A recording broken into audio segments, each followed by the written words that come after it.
হুজুর, এরা যে আয়োজনে বিভিন্ন শিক্ষার্থীরা এবং সাধারণ জনগণ যে মানে বন্যার্থদের পাশে দাঁড়িয়েছে, এটা আপনার কেমন লাগছে? জি আলহামদুলিল্লাহ, এটা আসলে অনেক ভালো লাগছে। এটা তো আমাদের ইসলাম ধর্মের একটা কি খেদমতের কাজ। এটা দেখে আমরা ওদের সাথে সহযোগিতা করছি। আলহামদুলিল্লাহ, আপনারা সবাই সহযোগিতা করবেন। এটা আমার খুব ভালো লাগতেছে এই যে ছাত্রদের এগুলো দেখে। আপনারা এই কার্যক্রমটা কাদের পক্ষ থেকে মূলত করছেন এখানে? এটা হচ্ছে আমাদের ওই এলাকাবাসীর পক্ষ থেকে, আর প্রবাসী ভাইরা যেগুলো আছে এদের পক্ষ থেকে, আমাদের কতগুলো ভাই ব্রাদার টিম আছে এদের পক্ষ থেকে এগুলো আমরা কি করতেছি, ত্রাণটা বিতরণ করতেছি। আচ্ছা, আপনারা মোট এখানে কতজনের খাবার আপনারা বিতরণ করছেন? 100 পরিবারের। 100 পরিবারের খাবার এখান থেকে নিয়ে যাচ্ছেন মিরসরাইতে? জি, মিরসরাই। এখানে কি কি দিচ্ছেন আপনারা? এখানে আমরা দিচ্ছি বিস্কিট, পাউরুটি, চানাচুর, চিনি, তারপর মুড়ি, স্যালাইন, তারপর সিরা, তারপর লবণ, পানি, তারপর ওষুধ। কোথায় কোথায় যাবে এটা? এটা আমরা যাবো তো শুধু মিরসরাই। মিরসরাই কোন কোন জায়গায় দিবেন সেখানে? মিরসরাই যেখানে যেখানে বন্যায় মানুষের কষ্ট পাচ্ছে সেখানে যাবো আমরা সবখানে। মিরসরাইতে যেগুলো মনে করেন কষ্ট পাচ্ছে তাদেরকে দিব আমরা।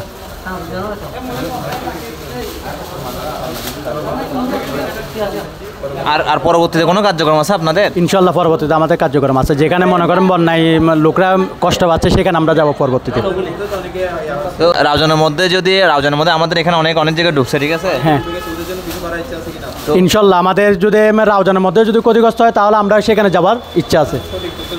হ্যাঁ সঠিক, তো হ্যাঁ ইনশাল্লাহ আমরা যাবো, যতটুকু আমরা পারবো সেটা আমরা সাহায্য করব।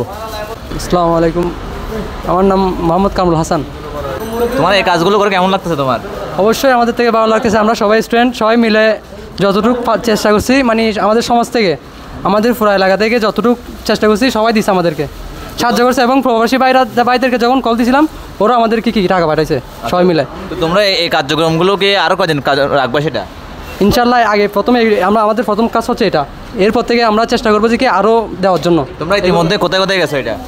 ইতিমধ্যে আমরা কোনো জায়গায় যাই না, এই প্রথম যাবো সবাই মিলে। হ্যাঁ না, মোহাম্মদপুর যাওয়া হয়েছে, এগুলো হচ্ছে আমার বন্ধুরা, মানে ফ্রেন্ডরা একটা গ্রুপ নিয়ে গেছিলো, মানে আমাদের মধ্যে হচ্ছে এই প্রথম।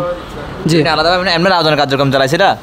রাউজানের মধ্যে, হ্যাঁ রাউজানের মধ্যে হচ্ছে আপনার এই নোয়াবার এইখানে জায়গা উল্কিচরের মধ্যে কিছু ত্রাণ দেওয়া হয়েছিল কিছুদিন আগে।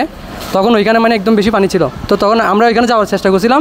মানে এখন শুনতেছি এখানে যাইতে হবে না, তেমন বেশি এখানে পানি একটু কমছে এখন, মানে মিরসরাই একটু বেশি এখানে মানুষ কম যাচ্ছে, তো আমরা সে চেষ্টা করতেছি এখানে যাওয়ার জন্য, উল্কিচরের জন্য। আপনি নিজে মানে কতজনের পাশে দাঁড়িয়েছেন? আমি এই পর্যন্ত আমাদের একটা অন্য সংগঠন আছে, ওই সংগঠনের মধ্যে প্রায় 300 ঘরের পাশে দাঁড়িয়েছিলাম। এখন প্রায় 100 ঘরের মতো আমরা এই যে এই সীতাকুণ্ড নিয়ে যাচ্ছে এগুলো আর কি সবগুলো। আচ্ছা, মানে যদি ভবিষ্যতে আবারও রাউজানে, আপনারা রাউজানে ত্রাণ পাঠিয়েছিলেন? রাউজানে, হ্যাঁ রাউজান আমাদের কিছু এলাকায় এদিকে নেওয়া হয়েছে, কি যে উর্কিচর দিকে দেওয়া হয়েছিল কিছু। আচ্ছা, ইভেন ভবিষ্যতে আবারও বন্যা কবলিত হয় রাউজানের মধ্যে, আপনারা রাউজানের মধ্যে কি আবারও পাঠাবেন? ইনশাআল্লাহ আমরা আবার ছাত্ররা সবাই মিলে এই যে দেশের জনগণ, রাউজানের যে জনগণ সবাইকে নিয়ে আবার কি করবো ইনশাআল্লাহ আমরা নেব, এরকম আশা আছে। এই কাজগুলো করে আপনার কেমন লাগছে? হ্যাঁ আলহামদুলিল্লাহ, খুব ভালো লাগতেছে, খুব আনন্দ লাগতেছে আসলে এটা একটা।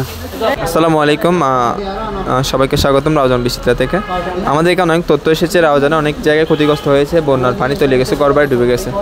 তাদের জন্য যদি কোনো এমার্জেন্সি ত্রাণ লাগে, আমাদের অনেক সংগঠনে, অনেক প্রবাসী ভাই দেশের বা বিভিন্ন সংগঠনে আমাদের নক দিয়েছেন। ইমার্জেন্সি যদি কাদের ওষুধপত্র, কাপড় চোপড়, যে কোনো ইমার্জেন্সি সরঞ্জাম যদি লাগে, এমনকি ঘর বাড়ি, টিন, সব কিছু আসবাবপত্র, মোট কথা যতগুলো দরকার আমাদের অনেকে নক দিয়েছে। যদি আমরা সঠিক তথ্য পাই ওদের কাছে পৌঁছায় দেবো। শুধু আমাদের সঠিক তথ্যটা দিবেন, কোথায় কোথায় বেশি ক্ষতিগ্রস্ত হয়েছে, এমনকি ঘর বাড়ি বা টিন একদম নিঃস্ব হয়ে গেছে, এরকম কিছু পরিবারের তথ্য আমাদের দিবেন। আমাদের অনেক সংগঠনে বিভিন্ন জায়গার বা প্রবাসী ভাইরা কিন্তু জানিয়েছেন বেশি ইমার্জেন্সি দরকার হলে আমরা তাদের কাছে পৌঁছে দিতে পারবো। সবাই ভিডিওটি শেয়ার করে দেবেন যেন আমরা সঠিক তথ্য পাই। ধন্যবাদ।